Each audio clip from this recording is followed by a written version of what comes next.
I think I've always been very restless. I just couldn't sit still for a very long time. Something always had to go on. Being outdoors and being active has always been part of my life. On the ODT, that restlessness really came in very handy.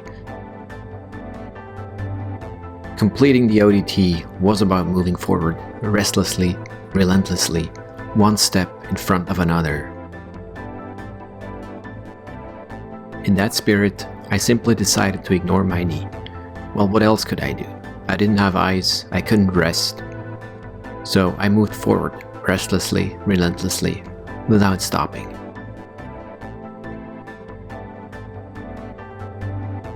Soon thereafter, I made it to the Heart Mountains hot springs. That was quite a relaxing highlight, even though it was rather painful with all the blisters and the chafing. After a few more hours of running, I made it to my cache and settled for the night. It was short, windy and beautiful. The restlessness continued.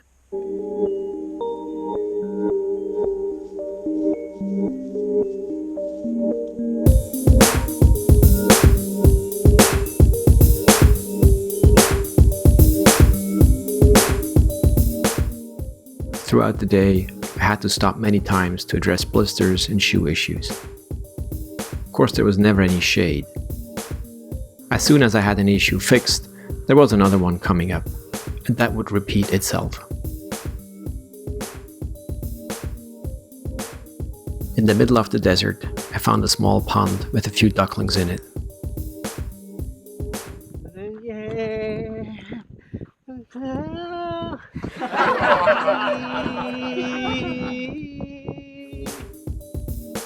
Slowly but relentlessly, I made my way to the point where I had to give up during the first attempt.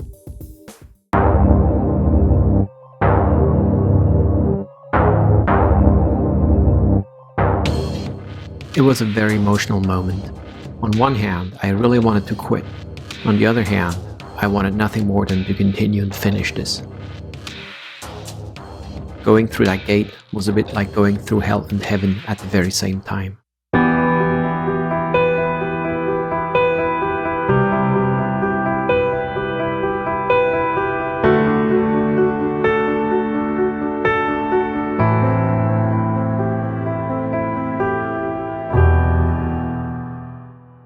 I made it through this vortex and appeared on the other side, somewhat relieved.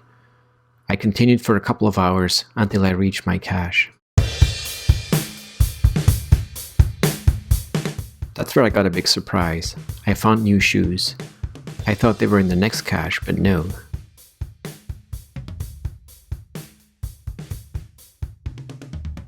The old shoes were completely ruined, with about 400 miles on their soles. And so were my legs, my feet, and my spirit. I treated myself with some treats and passed out. Crispy.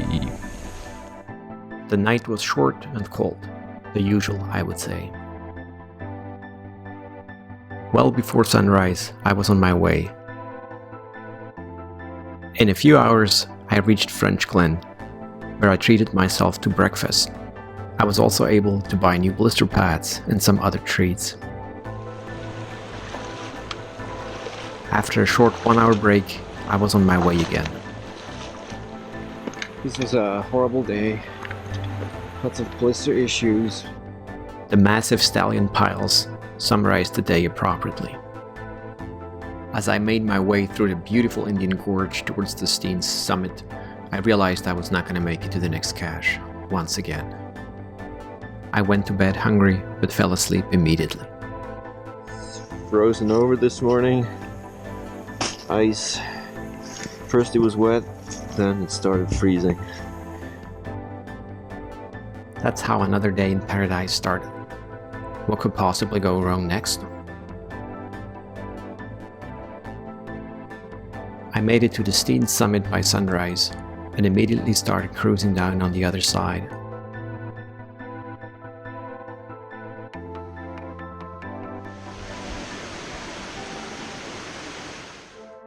The going was tough and slow. Once I finally reached Alvord Desert on the other side of the Steens, I quickly ran out of water. It was over 100 Fahrenheit and very windy. I didn't worry at all, because the next water cache was coming up. I enjoyed the amazing views, and in a few miles I found the water marker and started digging for the bottle. But the bottle was nowhere to be found.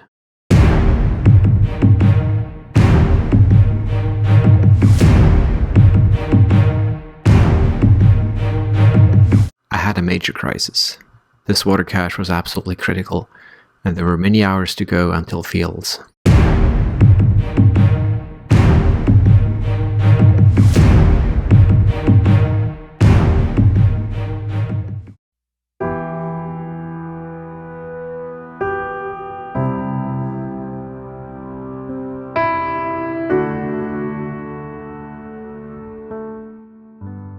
There was no time to lose. The only thing I could do was to move forward relentlessly and restlessly.